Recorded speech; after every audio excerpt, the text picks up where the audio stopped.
Réveil pour l'éveil, avec le moukadam de la jeunesse.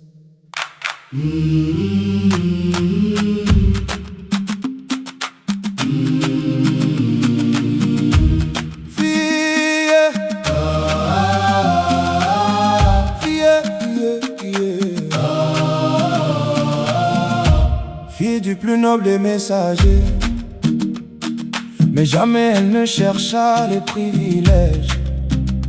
Sa véritable noblesse venait de son cœur, illuminé par la foi et la pudeur.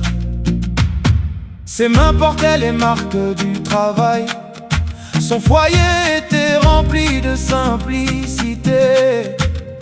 Elle choisit la richesse de l'âme plutôt que les trésors de cette vie. La pureté a un prix, l'humilité a un prix, la patience a un prix. Fatima les a offert à Allah. Le prix du paradis, Fatima l'a payé. Par sa pureté, elle s'est élevée. Par son humilité, elle a inspiré. Par son endurance, elle a persévéré. Toi qui m'écoutes aujourd'hui, cherches-tu seulement le confort, ou cherches-tu aussi l'agrément d'Allah? Elle connaissait les épreuves de la vie, les difficultés du quotidien et les larmes silencieuses, mais jamais son cœur ne s'éloigna d'Allah. Jamais sa langue ne cessa de le glorifier.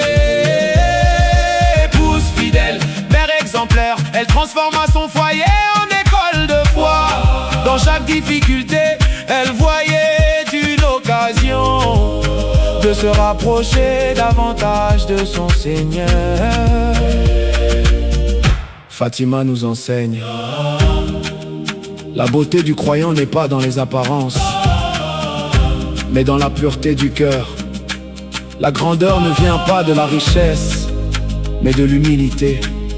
Et la véritable victoire est de rester fidèle à Allah dans les épreuves. Tu veux le paradis de Fatima? Préserve ton cœur, préserve ta pudeur. Supporte les épreuves avec confiance, fais de ton foyer un lieu où Allah est rappelé.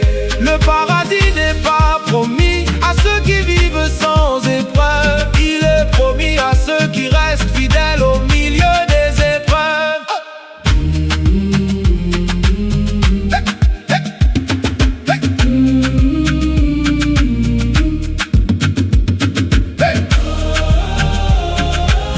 Le paradis n'est pas promis à ceux qui vivent sans épreuve, il est promis à ceux qui restent fidèles au milieu des épreuves.